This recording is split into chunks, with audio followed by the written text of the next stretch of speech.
This question doesn't have any free info. It's just asking whether or not the area of this triangle is less than 20. And I think I'll start with statement 1 because it doesn't have any actual values. So I think it's fairly easy to say, hey, statement 1 doesn't stand a chance of being sufficient on its own. And if we want to dig a little bit deeper into statement 1, really it's just letting us know that this is not a right triangle. Or to be more exact, it's saying if it were a right triangle, z is not the hypotenuse. And in the context of what they're asking, statement 1 just says, or statement 1 implies that the area of this triangle is not half the product of x and y. Because it would be half the product of x and y if x squared plus y squared equaled z squared, because then that would mean that it's a right triangle in which z is the hypotenuse. So statement 1 is not sufficient on its own. We can eliminate the answer choices that claim that it is. So A and D are gone, and we're down to B, C, or E. Now statement 2 on its own gives us an upper limit for the sum of those two sides. But since we don't have any lower limit, this could be a microscopic triangle. So it's very easy to show that we could get a yes. It's possible for the area to be less than 20 if you just make the triangle microscopic. The question is, does statement 2 still allow for a no? Does statement 2 still allow for the possibility that no, the triangle's area is not less than 20? So in order to find out, I'm going to have to run a thought experiment in which I try to maximize the area of the triangle that I could get to when I know that my upper limit for these two sides is 13.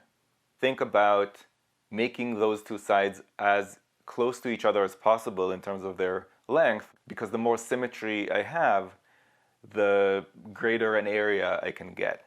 Now I could make them equal to one another at 6.5 each.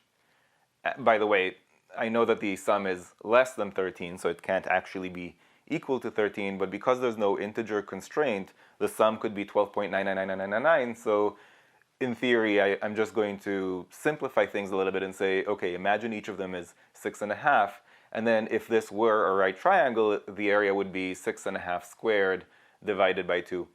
Now, I don't want to deal with 6.5 squared, so I'm wondering, well, what if they're 6 and 7? If one of them is 6 and the other is 7, the product is 42, half of that is 21, so I showed that it is possible to get a no. It is possible that the area is not less than 20.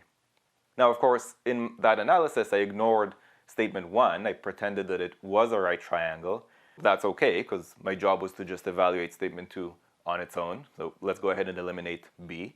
But now that I'm going to combine the statements, I can no longer operate under the assumption that this is a right triangle in which x and y are the two legs. But what I can do is say, you know what? It's not exactly a right triangle, but it's extremely close to a right triangle, right? I could say that the angle, instead of 90 degrees, it's 89.99 degrees, or if I prefer, 90.0001 degrees, because statement 1 only tells us that it's not exactly 90, but it could be extremely close to 90, and again, there's no integer constraint, so for practical purposes, we can just say, it's so close to 90 degrees that we can think of it as a right triangle, and the lengths of the sides are so close to 6 and 7 that we can think of them as 6 and 7.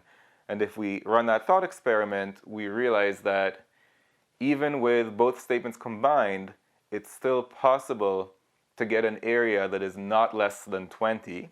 In fact, it could be almost 21, right? Not exactly 21 because I did some rounding there, but it can be as close to 21 as I want it to be, right? It could be 20.999999999.